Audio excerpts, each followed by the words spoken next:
Indonesia sedang melakukan sesuatu yang besar. Mereka sedang membangun sebuah ibu kota baru yang terletak di Pulau Borneo. Ini adalah perkara yang sangat besar bagi Indonesia. Ia adalah peluang untuk memulakan sesuatu yang baru dan membina sebuah bandar untuk masa depan. Bandar baru ini akan dinamakan Nusantara.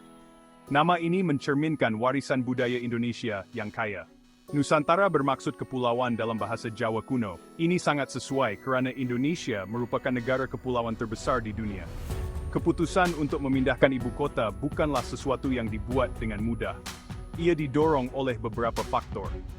Ibu kota semasa, Jakarta, menghadapi banyak cabaran. Antaranya ialah kepadatan penduduk, kesesakan lalu lintas, dan pencemaran alam sekitar. Kerajaan Indonesia percaya bahawa Nusantara akan menjadi sebuah bandar contoh. Ia akan menjadi simbol kemajuan dan cita-cita Indonesia. Jakarta sedang tenggelam. Jakarta, ibu kota semasa, sedang menghadapi masalah. Bandar ini sedang tenggelam. Ini disebabkan oleh gabungan beberapa faktor. Antaranya ialah peningkatan paras laut dan pengambilan air bawah tanah yang berlebihan. Jakarta juga sangat sesak. Trafiknya pula sangat terkenal. Pencemaran udara merupakan bahaya kesihatan yang serius. Sesuatu perlu dilakukan. Borneo menawarkan permulaan yang baru. Pulau ini jauh lebih besar daripada Jawa, di mana Jakarta terletak. Ini bermakna terdapat lebih banyak ruang untuk membina sebuah bandar yang dirancang dengan baik. Borneo juga kurang terdedah kepada gempa bumi dan letusan gunung berapi yang biasa berlaku di Indonesia. Memindahkan ibu kota ke Borneo adalah langkah yang berani. Ia adalah peluang untuk menangani masalah Jakarta. Ia juga merupakan peluang untuk mewujudkan bandar yang lebih lestari dan sesuai untuk didiami pada masa hadapan. Nusantara direka untuk menjadi bandar masa depan. Ia akan menjadi bandar yang pintar dan lestari. Teknologi akan memainkan peranan penting dalam semua aspek kehidupan bandar. Bandar ini akan dibina dengan mengambil kira alam sekitar. Akan ada banyak ruang hijau dan taman. Tenaga boleh diperbaharui akan menguasakan bandar ini. Pengangkutan awam akan menjadi efisien dan boleh dipercayai. Nusantara akan menjadi hub global untuk pendidikan, penyelidikan, dan inovasi. Kerajaan merancang untuk menarik bakat terbaik dari seluruh dunia. Ini akan membantu meningkatkan ekonomi dan kedudukan global Indonesia. Bandar ini akan menjadi pameran untuk budaya dan warisan Indonesia. Ia akan menjadi tempat di mana tradisi dan kemodenan bercampur dengan lancar.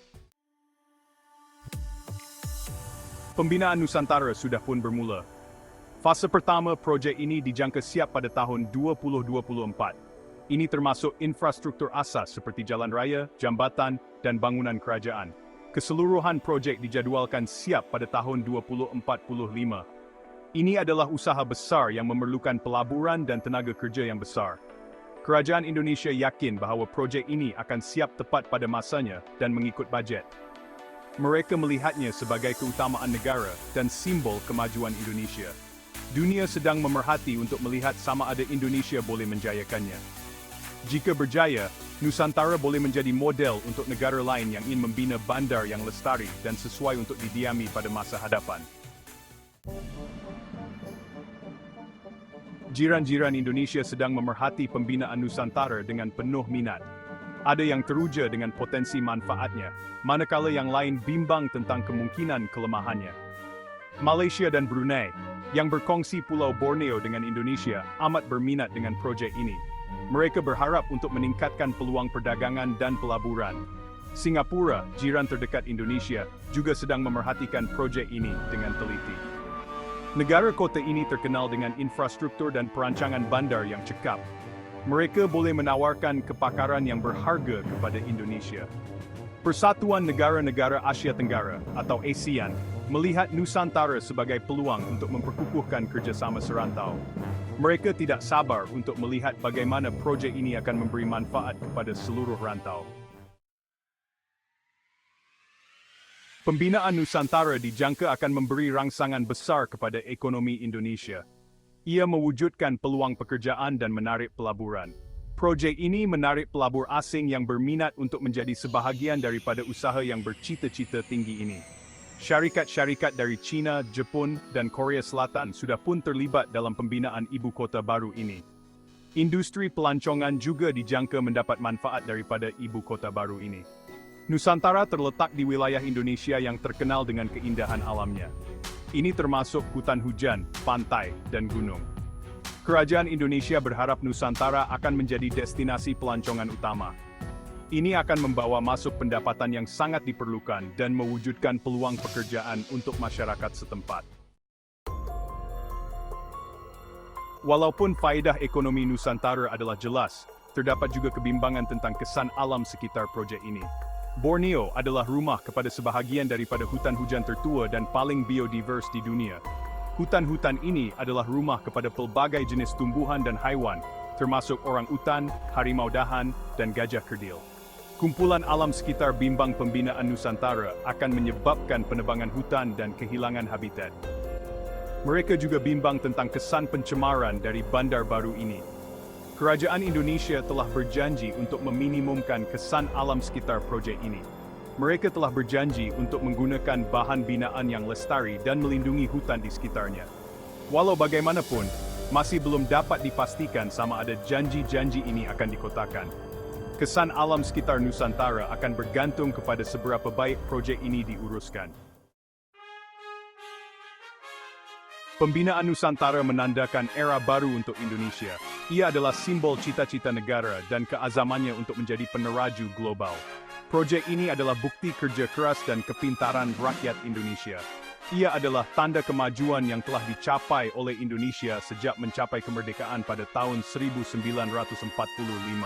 Nusantara adalah bandar yang mempunyai wawasan. Ia adalah bandar yang sedang dibina untuk masa depan. Ia adalah bandar yang berpotensi untuk menjadi model untuk dunia. Dunia sedang memerhati untuk melihat apa yang akan dicapai oleh Indonesia dengan Nusantara. Kemungkinannya tidak berkesudahan. Walaupun visi untuk Nusantara adalah inspirasi, terdapat juga cabaran di hadapan. Membina sebuah ibu kota baru adalah usaha yang besar. Ia memerlukan perancangan yang teliti, pelaburan yang besar, dan pelaksanaan yang berkesan. Salah satu cabaran terbesar adalah memastikan proyek itu siap tepat pada masanya dan mengikut budget. Proyek infrastruktur berskala besar terkenal dengan kos yang melambung dan kelewatan. Cabaran lain adalah menguruskan impak sosial dan ekonomi perpindahan tersebut. Kerajaan perlu memastikan bahawa pemindahan ibu kota memberi manfaat kepada semua rakyat Indonesia, bukan hanya segelintir. Kerajaan juga perlu menangani kebimbangan mengenai rasuah dan ketulusan. Adalah penting agar proyek ini diuruskan dengan adil dan telus. Pembinaan Nusantara bukan sahaja penting untuk Indonesia, tetapi untuk seluruh rantau Asia Tenggara. Ia adalah tanda pertumbuhan ekonomi dan pengaruh politik rantau ini di pentas global. Nusantara berpotensi untuk menjadi hub utama untuk perdagangan, pelaburan, dan inovasi di Asia Tenggara. Ia boleh membantu menarik pelaburan asing dan meningkatkan pertumbuhan ekonomi di rantau ini. Proyek ini juga boleh menjadi platform untuk kerjasama yang lebih besar antara negara-negara Asia Tenggara. Ini amat penting dalam bidang seperti pembangunan infrastruktur, perlindungan alam sekitar, dan pengurusan bencana. Matunya tertumpu kepada Nusantara. Ia adalah bandar yang mempunyai janji yang besar, bukan sahaja untuk Indonesia, tetapi untuk seluruh Asia Tenggara.